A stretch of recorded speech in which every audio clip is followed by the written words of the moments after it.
The story for today comes from the Reddit user Colt Leasure. I visited a psychic in New Orleans. She gave me terrible news about my future. Have you ever felt an overwhelming sense of apathy towards everything? There was a point where I had a good career, an amazing partner, and financial security. I have always had a background noise of carelessness towards existence. My inability to be present became overwhelming. My wife, Rita, often thought of my disposition as emotional unavailability. Still, she understood my persistent melancholic mood lent itself to such a state. She rather held it against me.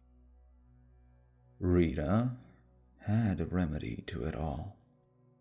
She was the first to present the idea of us going on a vacation in New Orleans. She wanted us to see the Jazz Museum, the St. Louis Cathedral, and Jackson Square. I was less than enthused about the plane flight to see monuments we could look at in documentaries. She managed to soften my narrow-minded criticism one day. She reminded me that Sazerac cocktails would be available everywhere there. An excuse to do nothing but drink for a week straight made the trip seem more than worthwhile. We stayed at a place called the Trident Inn. We had our fill of seafood within the first hour of landing. We visited the French Quarter, and I was far more smitten with the place than I could have ever anticipated. The pure freedom in those streets is palpable. "I want to go back to the hotel," Rita said as she tugged into my jacket. I gave her cash for a cab and told her how I saw a few lined up 3 streets back. "You can't be serious," she said. "Let's go together now." I'm cooped up all day in my job. This is the first time in a while I had a chance to get some fresh air and see a new sight. Let me enjoy it. I'll be back to my room in an hour. I want to hit up a few more bars. She agreed with reluctance and walked away following the directions I had given her. I wandered down leaf-strewn streets lined with Creole and Greek Revival-style buildings. I found a small entrance at the bottom of a flight of steps in an alleyway. The threshold was luminescent. I entered it. A small crowd of people holding highball glasses commiserated. They looked at me with a bit of apprehension, a stranger in their domain.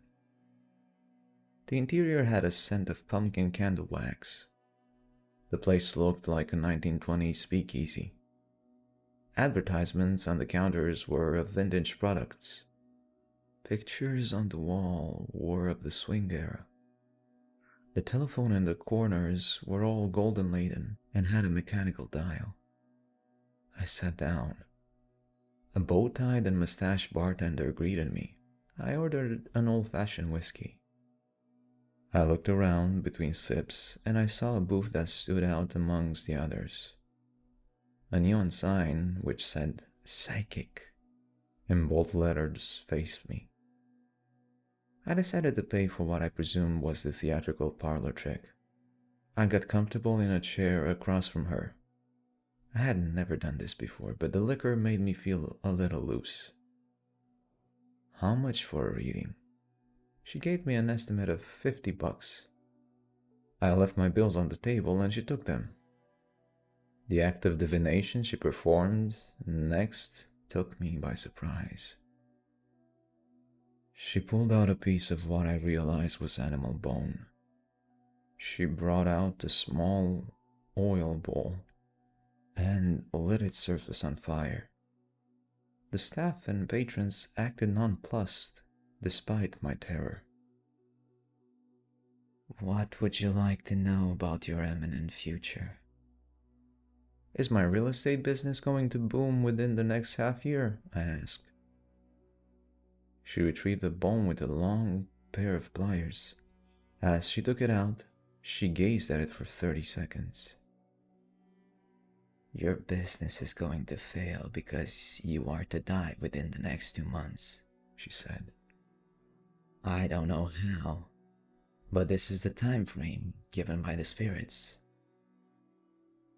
I tried to tell myself that the woman was more than likely a con artist, a smoke and mirrors touring road magician. Rita and I walked through Louis Armstrong Park.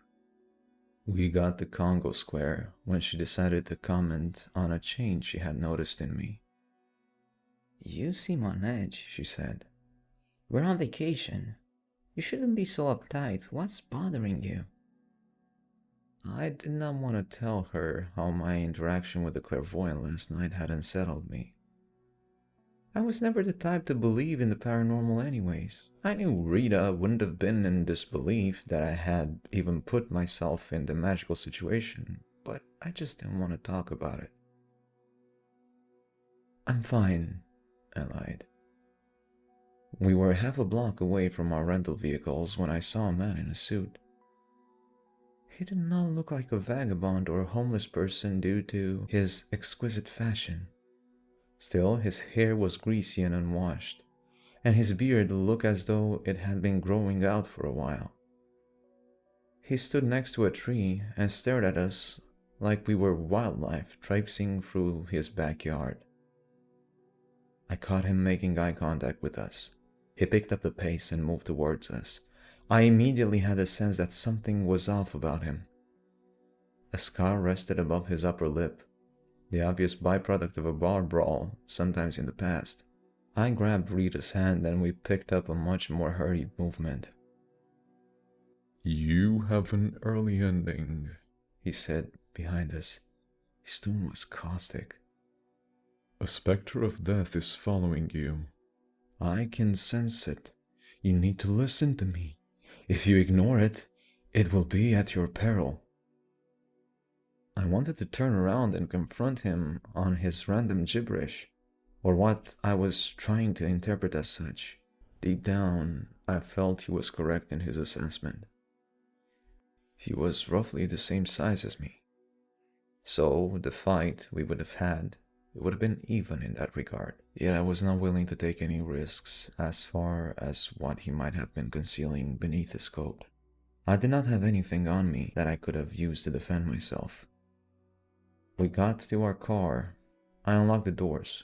Rita stepped into the passenger side and I got behind the wheel. The man had followed us all the way, and he was now 20 feet apart from where we sat in the vehicle. As I pulled out of the lot, I looked in the rearview mirror at the man. He started to sprint after us. I saw him reach to his waistband and pull out a blade. "Did you make a new enemy last night?" Rita asked. "Don't be ridiculous," I said. "I've never met him before." As I pulled out of the lot, I looked in the rearview mirror at the man. He sprinted after us. But I was close to the highway and we escaped. While in bed that night at the hotel, she wrapped her arms around me and squeezed my body tight. "What happened today bothers me," she said. "Try not to worry about it," I said.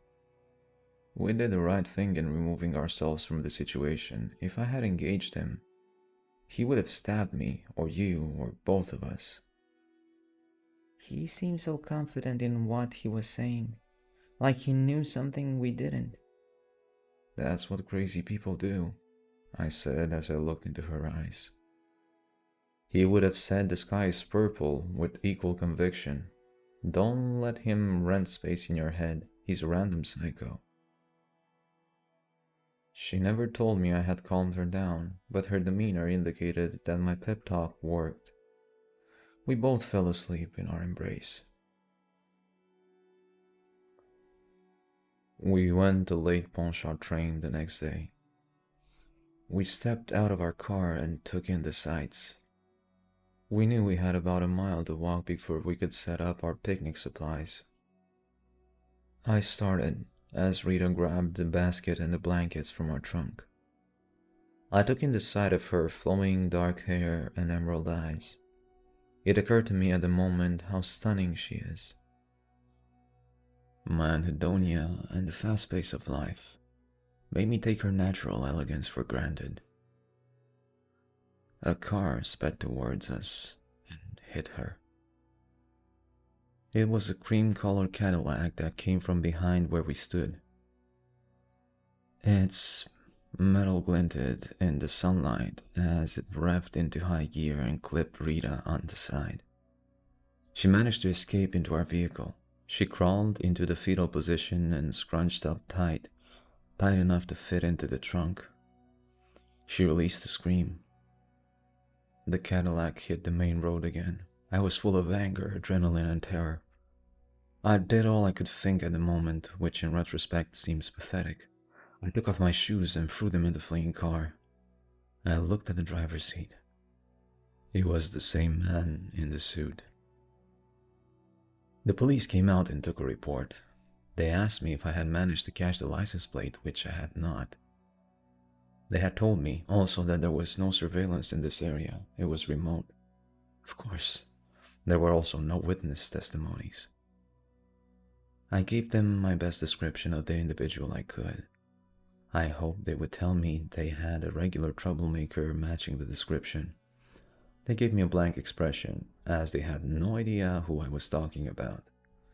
The paramedics assessed Rita, and I found that she had a crushed foot. They offered to take us to the hospital.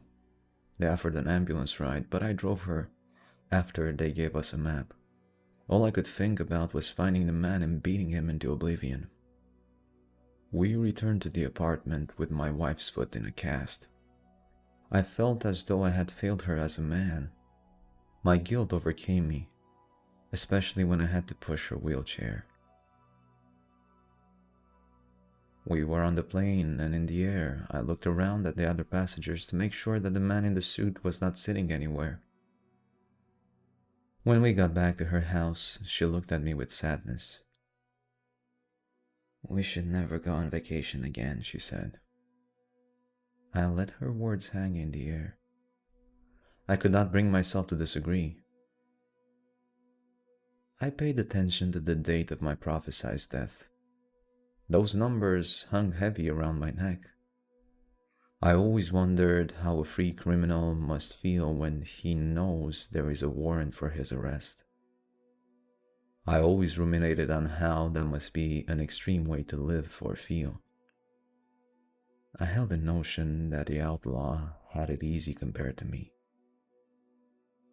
By then, I already had resigned myself to any potential destructive fate.